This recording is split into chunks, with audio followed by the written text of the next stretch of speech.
নমস্কার বন্ধুরা, আপনাদের সবাইকে স্বাগত। প্রত্যেক দিনের গুরুত্বপূর্ণ খবরে নজর রাখতে আপনার ইউটিউব চ্যানেলটাকে সাবস্ক্রাইব করে রাখুন। চলুন জেনে নিই আজকের খবর।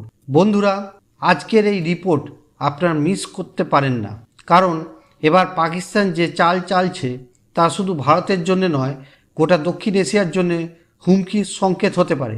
এখনও পর্যন্ত আমরা দেখতাম পাকিস্তান পিওকে অর্থাৎ পাক অধিকৃত কাশ্মীরকে ব্যবহার করে ভারতে জঙ্গি ঢোকাতো, কিন্তু এবার সামনে এসেছে এমন তথ্য যা নাড়া দিচ্ছে ভারতীয় জাতীয় নিরাপত্তা ব্যবস্থাকে। এবার পাকিস্তানের নজরে পড়েছে নেপাল। হ্যাঁ বন্ধুরা, নেপাল সরকারের এক সিনিয়র উপদেষ্টা নিজের মুখে স্বীকার করেছেন পাকিস্তান নেপালের ভৌগোলিক অবস্থানকে ব্যবহার করে ভারত লক্ষ্য করে সন্ত্রাস ছড়াতে পারে। এমনকি এই উপদেষ্টা সরাসরি লস্করে তৈবা এবং জয়েশে মোহাম্মদের নাম করছেন।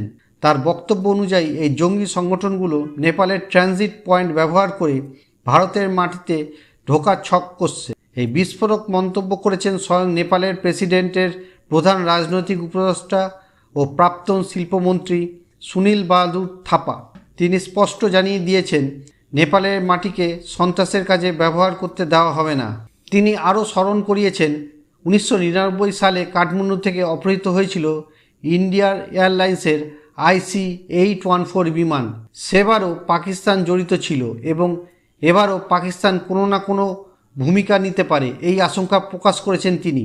ভারতের গোয়েন্দা সংস্থাগুলি বরাবরই সন্দেহ করে এসেছে যে পাকিস্তান গুপ্তচর সংস্থা ISI নেপাল থেকে সক্রিয়ভাবে কাজ চালায়, আর এবার নেপালের শীর্ষস্তরের থেকে সেই আশঙ্কার আরও পোক্ত হলো।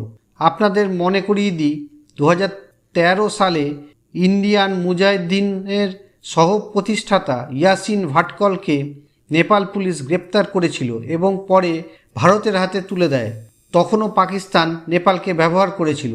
আজকের দিনে পাকিস্তানের হাতে জায়গা কমে এসেছে, কারণ পিওকেতে ভারত একের পর এক অ্যাকশান নিচ্ছে। ভারত বুঝিয়ে দিয়েছে কেউ যদি ভারতে ঢোকার চেষ্টা করে আমরা ঢুকে গিয়ে মারব। এই অবস্থায় পাকিস্তান নতুন রাস্তা খুঁজছে, আর তাই এবার তার নজর পড়েছে নেপালের দিকে। FATF এর রিপোর্টে পাকিস্তানকে জঙ্গি লালন পালনের জন্য ওয়ার্নিং দেওয়া হয়েছে। পহেলগাঁও হামলার পর পাকিস্তানের মুখোশ খুলে গিয়েছে। গোটা বিশ্ব পাকিস্তানের সমালোচনা করেছে, ভারতের পাশে দাঁড়িয়েছে, আর তাই পাকিস্তান এবার কূটকৌশল আশ্রয় নিচ্ছে। বন্ধুরা, এই খবর শুধু আমাদের জন্য নয়, গোটা দেশের জন্য বড় সতর্কবার্তা।